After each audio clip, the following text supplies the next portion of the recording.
Halo semuanya, selamat malam. Perkenalkan nama saya Hadid Mordi dengan NIM 2213496. Di sini saya akan menjelaskan apa itu REBT menurut dari Albert Ellis. Jadi REBT ini adalah Rational Emotive Behavior Therapy. Jadi REBT itu terapi yang berbasis pada pemikiran, filosofi, serta empiris dengan tujuan utamanya untuk menyelesaikan masalah emosional dan perilaku dan juga membantu untuk menjalani hidup lebih berbahagia serta memuaskan si individunya. Jadi REBT ini melihat gangguan yang disebabkan itu bukan dari peristiwa di masa lalunya, tetapi REBT ini melihat gangguan itu disebabkan oleh apa, coba tebak? Salah semua kalian. Tapi kalian gak ngejawab sih. Gak apa-apa deh. Anggap aja nih saya ngomong sendiri.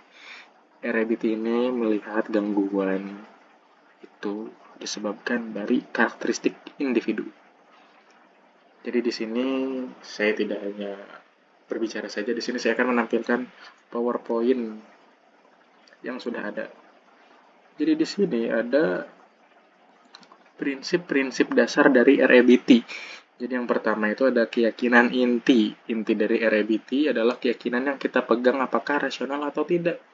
Jadi sesuatu yang kita yakini itu entah itu prinsip ataupun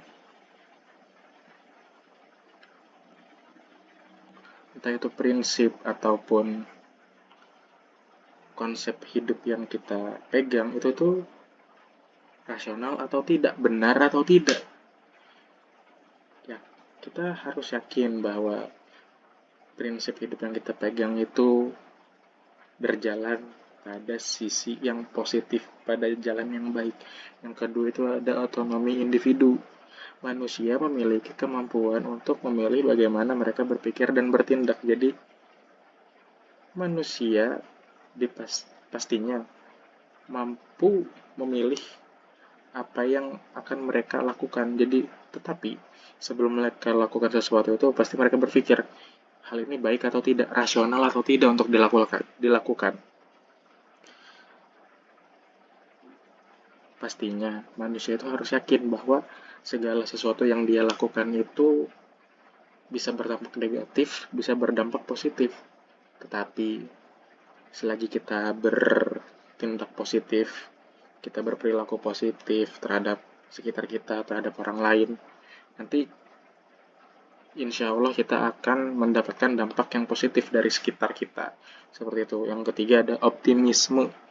Kita dapat mengubah keyakinan irasional menjadi rasional dan mengatasinya. Jadi kita ini bisa loh mengubah keyakinan yang irasional kita yang gak baik gitu menjadi rasional. Contoh keyakinan yang tidak rasional gimana? Contoh keyakinan yang irasional itu kita tuh yakin bahwa hidup kita itu nggak lama lagi, padahal kita tidak didiagnosis apa, kita tidak divonis apapun, kita malah pesimis gitu akan hidup kita. Itu kan irasional ya. Kita bisa mengubah itu secara perlahan dengan kita yakin pada diri kita bahwa kita itu bisa hidup lebih lama, hidup lebih baik lagi ke depannya dengan merubah hal-hal yang tidak baik di hidup kita. Kita rubah dari kebiasaan kita misalkan bangun siang. Kita rubah itu menjadi bangun pagi, tidur kita bisa begadang, kita rubah menjadi tidur cepat gitu. Tidur lebih cepat, bukan tidur cepat. Tidur di waktu yang lebih cepat. Di sini juga ada keyakinan irasional serta gangguan emosional. Jadi bentuk keyakinan irasional itu salah satu contohnya adalah perfeksionalisme. Harus selalu berhasil, dia tidak bisa menerima kegagalan. Contohnya, padahal kan setiap hidup itu pasti ada kegagalannya. Tidak mungkin hidup seseorang itu bisa mulus sekali. Bahkan seorang nabi pun ada kegagalan, ada lika-likunya, bukan kegagalan ya. Saya tidak berani untuk mengucapkan kegagalan. Ada lika-likunya. Contoh saya sebagai mahasiswa, hidup saya kan tidak selalu mulus jalannya, pasti ada lika-likunya. begitu saya mengerjakan tugas yang harus dikumpulkan gitu. Begitu saya kumpulkan, tugas saya ternyata ada kesalahan dan harus direvisi. Itu kan bisa dibilang kegagalan kecil ya, yang harus diperbaiki. Seperti itu. Pokoknya kita harus bisa menerima kegagalan apa yang ada di hidup kita. Yang penting kita tahu apa di bagian mana itu yang gagal, di bagian mana itu yang tidak berhasil. Dari situ kita rubah menjadi lebih baik. Kedua, ada dampaknya. Jadi keyakinan irasional ini memicu emosi negatif seperti kecemasan, depresi, dan kemarahan.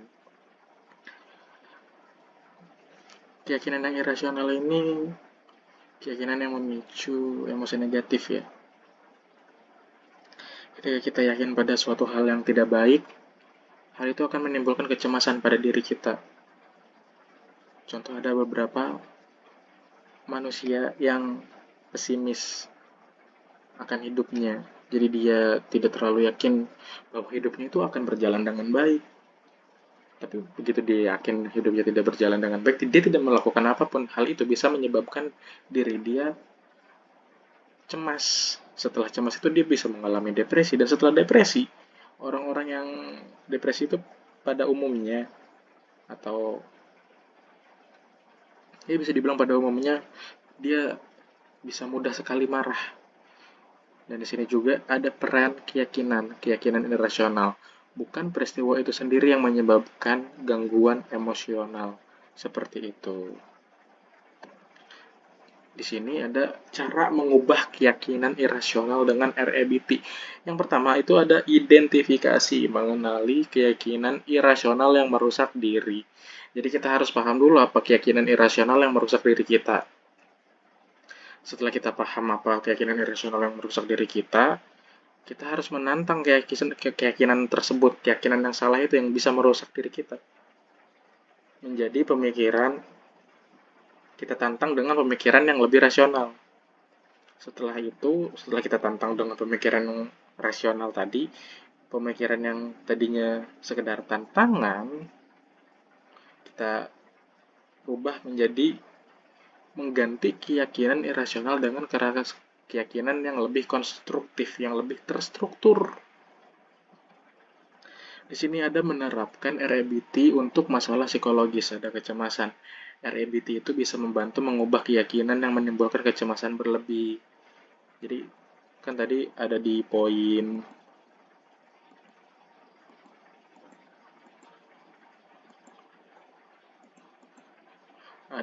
prinsip-prinsip dasar di REBT. Di situ dijelasin ada optimisme.